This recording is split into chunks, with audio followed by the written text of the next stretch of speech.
Vous écoutez Les Vacataires, une émission autour de l'animation et l'éducation populaire. Bienvenue à tous.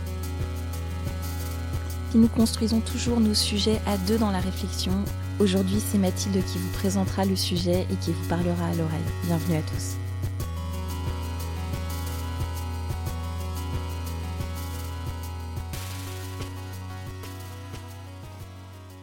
Le premier sujet que nous allons traiter parlera d'éducation, mais plus précisément des éducateurs.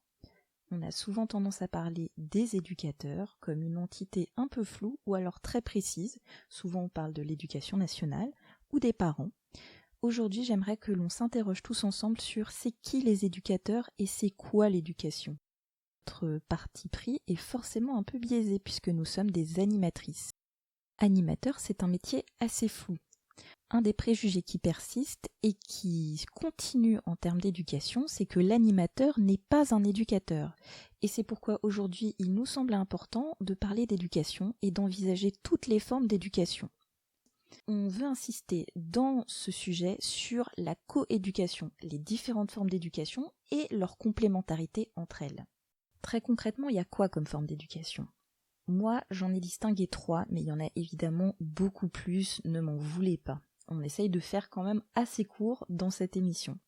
La première, ça va être évidemment l'éducation parentale, qui est la première éducation qu'un enfant va avoir. Je pense à l'apprentissage de la politesse, à l'apprentissage des usages de vie ou des coutumes sociales, apprendre à dire bonjour, apprendre à dire au revoir. Je me permets de citer Philippe Mérieux, le grand chouchou, qui expliquait lors d'une conférence que l'enfant se nourrit du langage. Éduquer, ça veut dire se nourrir. Et donc un des rôles des parents, c'est de plonger l'enfant dans un bain de langage, et je rajoute aussi dans un bain de ciment social, dans un bain de petites coutumes qui vont permettre à l'enfant de grandir en société. Voilà pour le premier éducateur, les parents. Le deuxième éducateur auquel on pense évidemment, c'est l'éducation scolaire, l'éducation institutionnelle. C'est quoi l'objectif de l'école très concrètement ? C'est pas de forger un ciment social, c'est pas d'apprendre la politesse, c'est pas non plus d'apprendre le langage, c'est de transmettre des notions, c'est de transmettre du contenu intellectuel et objectif. Ainsi, le rapport au savoir est un rapport qui n'est plus émotif, et je recite à nouveau Philippe Mérieux qui parle de confiture familiale quand on parle des acquis qui sont appris par les parents, mais un rapport aux apprentissages théoriques. L'enseignant, il n'est pas là pour transmettre ni du comportemental, ni pour nourrir l'affectif des enfants. Il est là pour casser le rapport privilégié qu'a l'enfant vis-à-vis des parents. Il est là pour transmettre une notion à l'ensemble d'un groupe. Il est là pour apprendre du théorique. Et là, évidemment, j'ai envie de vous parler de l'animateur et de son rôle dans l'éducation des enfants. On pourrait très bien se dire, on n'apprend plus la politesse, on n'apprend plus le ciment social, on n'apprend plus les notions théoriques, mais qu'est-ce qui peut bien rester à l'animateur pour éduquer les enfants ? Eh bien, ça peut sembler complètement bizarre et complètement étrange, mais on est quand même confronté au groupe toute la journée. C'est quelque chose qu'on nous dit de naturel, c'est normal d'être en groupe, le collectif c'est super bien, sauf que la vie en commun, à 10, à 15, à 20 ou à 30, c'est pas naturel et c'est vraiment pas simple. Alors le rôle de l'animateur, avant tout, c'est déjà d'essayer de comprendre un groupe, comment ça fonctionne et quel type de groupe il va avoir en face de lui. En tant qu'animatrice et en tant qu'éducatrice, moi c'est ça qui m'intéresse.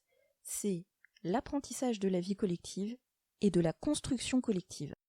En tout premier lieu, c'est déjà important d'admettre que le cadre collectif, ce n'est pas naturel et qu'on évolue en permanence à l'intérieur de celui-ci.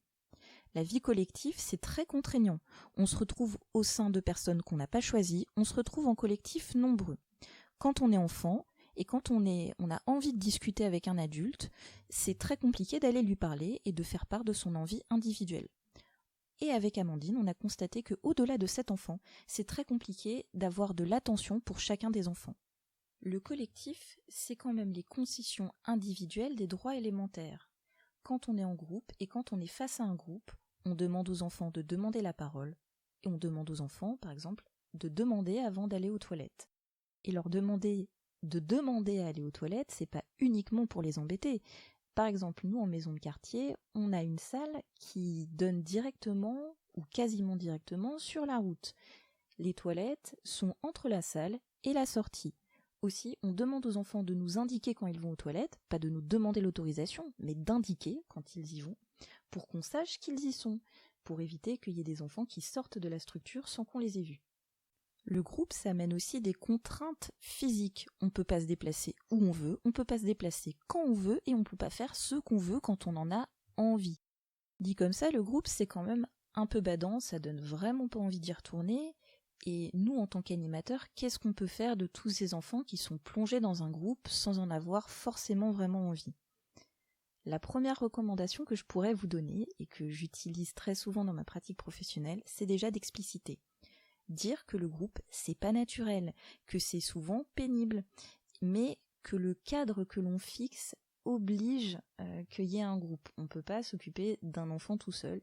Et aussi, en termes de moyens financiers, avoir un animateur pour 2 enfants, c'est souvent impossible. Je vous ai parlé au tout début de cette émission du fait de construire collectivement.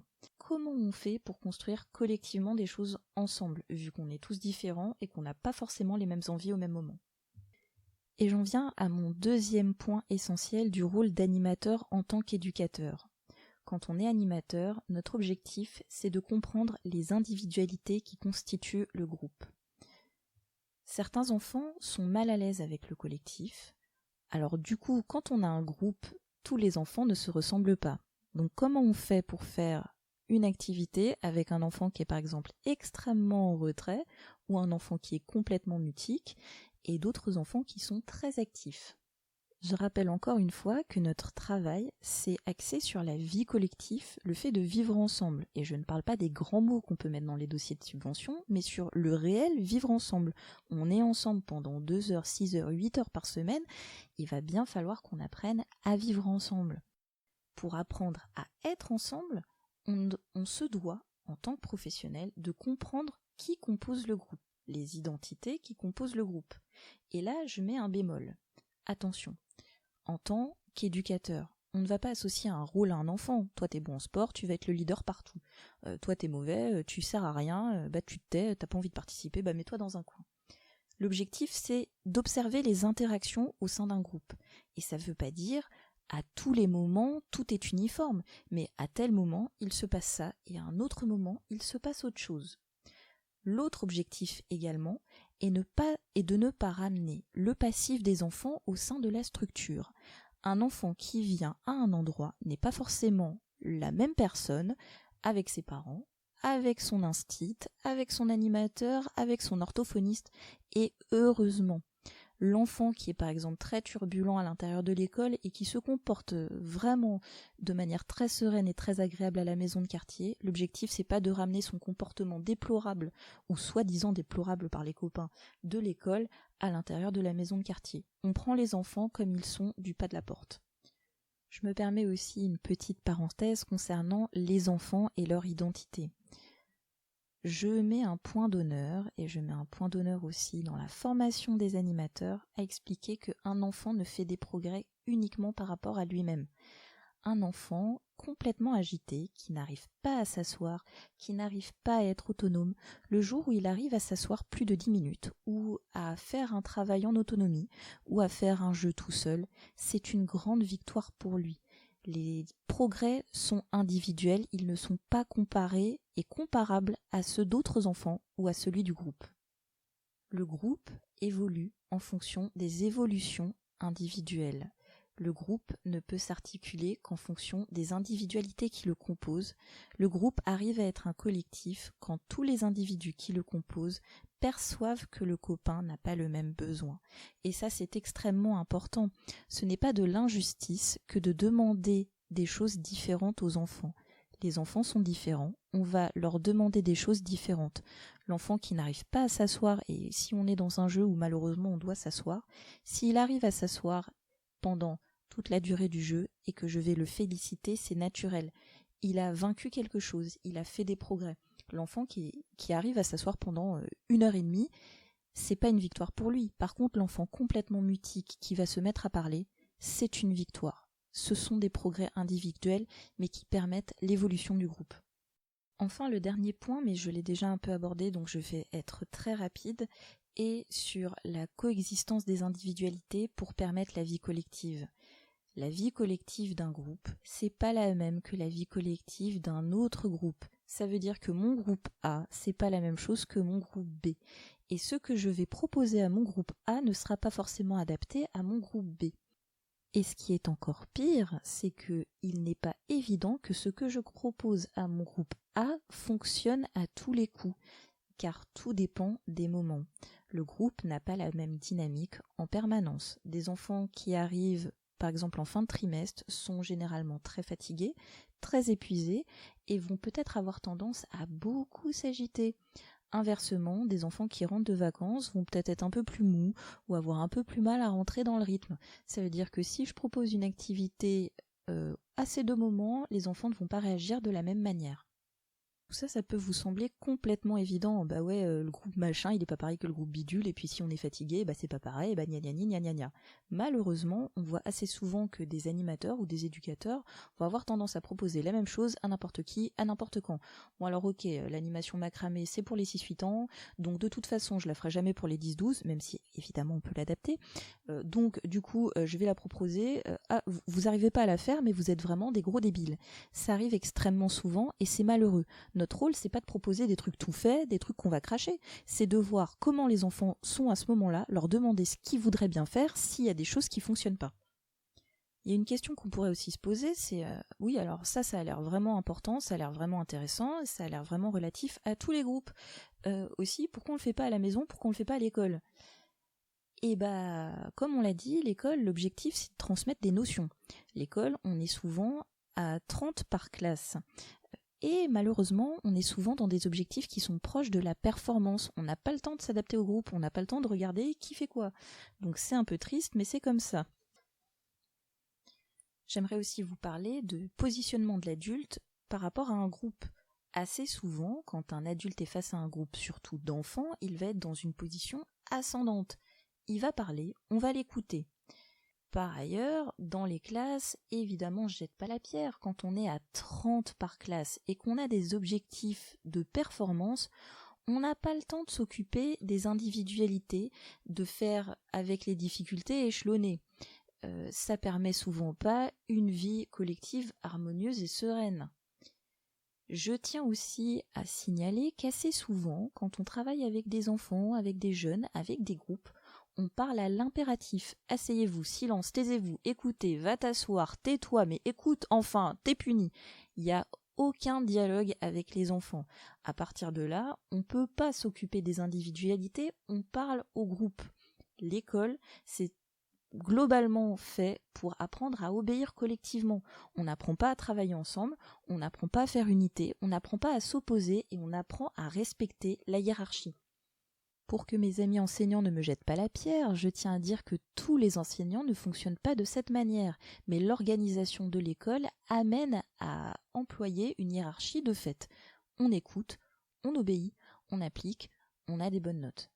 Le fait de parler à l'impératif est aussi quelque chose que l'on voit ailleurs. C'est évidemment pas que dans les écoles qu'on dit « asseyez-vous, tais-toi, silence ». On emploie ces modèles-là également à la maison de quartier. J'ai donc essayé de vous présenter très maladroitement et de manière non exhaustive les types d'éducation. On va pas s'arrêter comme ça. J'aimerais vous proposer quelques ouvertures pour essayer de mieux construire collectivement l'éducation, essayer de s'entraider entre coéducateurs. Aussi, comment on peut faire pour que dans les groupes, concrètement, ça aille un peu mieux. En tant qu'adulte, on doit prendre le temps d'observer le groupe, d'observer toutes les interactions entre les enfants, les relations naturelles qui s'induisent. Le groupe, encore une fois, ce n'est pas naturel, chaque dynamique de groupe est bien spécifique.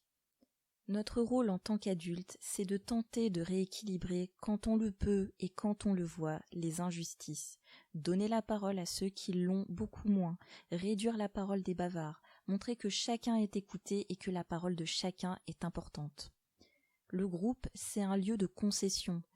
L'objectif, c'est pas que ce soit les concessions naturelles qui se manifestent. La loi du plus fort, c'est pas intéressant dans un groupe où il y a un regard extérieur. L'objectif de l'adulte, c'est d'effectuer une régulation. Aussi, je reviens sur le fonctionnement pyramidal dont j'ai pu parler tout à l'heure. À mon sens, le positionnement ascendant de l'adulte, il n'est là que pour ça, pour réduire les injustices et pour prendre le dessus quand il y en a. Pour mettre le haut là, dire non, là je suis pas d'accord, ça va pas être possible, et pour faire en sorte de réduire les injustices et les drames collectifs. Un des deuxièmes points qui me semble vraiment important à prendre en considération quand on s'occupe de groupe, c'est d'accepter que les enfants, ils ont un passif, ils ont une histoire avant d'entrer dans la structure. Par exemple, la maison de quartier, nous, ça commence à 16h. Avant ça, l'enfant, il a été à la maison, il a peut-être été au centre de loisirs, à la cantine, à l'école. Partout, les enfants arrivent avec une image d'eux, une image qu'on a d'eux. Par exemple, un enfant qui est complètement intenable, il arrive en fin de journée, on a juste envie de le punir. Il faudrait peut-être se poser la question, est-ce qu'il n'a pas été puni partout ailleurs, cet enfant ?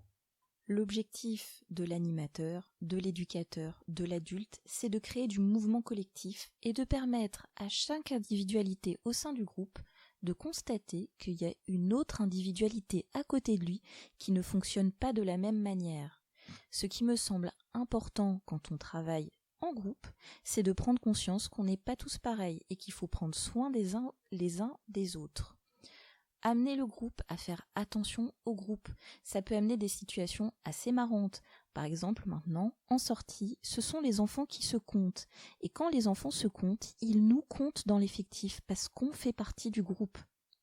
Également, en tant qu'adulte, imposer des règles au groupe, ça veut évidemment dire qu'on va se les imposer à nous-mêmes. Si je demande à un enfant d'enlever son chapeau et que j'ai une magnifique chapka sur la tête, ça ne fonctionne pas. Si je demande à un enfant d'aller se laver les mains et que je ne le fais pas moi-même, ça ne fonctionne pas non plus. La seule raison pour laquelle ça fonctionne, c'est parce que je suis adulte et que j'ai l'ascendant sur lui. Mais ma crédibilité va être quand même très affectée et je ne ferai pas partie du groupe. Je me permets une ouverture un petit peu plus générale. En tant qu'animateur, est-ce qu'on est juste là pour créer du mouvement ? Est-ce qu'on est juste là pour créer de l'activité ? Est-ce qu'on est juste là pour permettre aux enfants de s'occuper ? C'est aussi pour ça, à mon sens, que l'animation a si mauvaise presse. Outre les animateurs qui font des débordements parfois quand même assez mauvais, mais il y en a partout dans l'éducation, il y a aussi la notion que les enfants auprès des animateurs font des trucs et s'agitent. Est-ce qu'on est vraiment là pour faire en sorte que les enfants soient juste occupés ? C'est pour ça qu'en tant qu'adulte, se concentrer sur le groupe, sur le fonctionnement du groupe et ce qui va être adapté au groupe permet de re-questionner notre vision de l'éducation.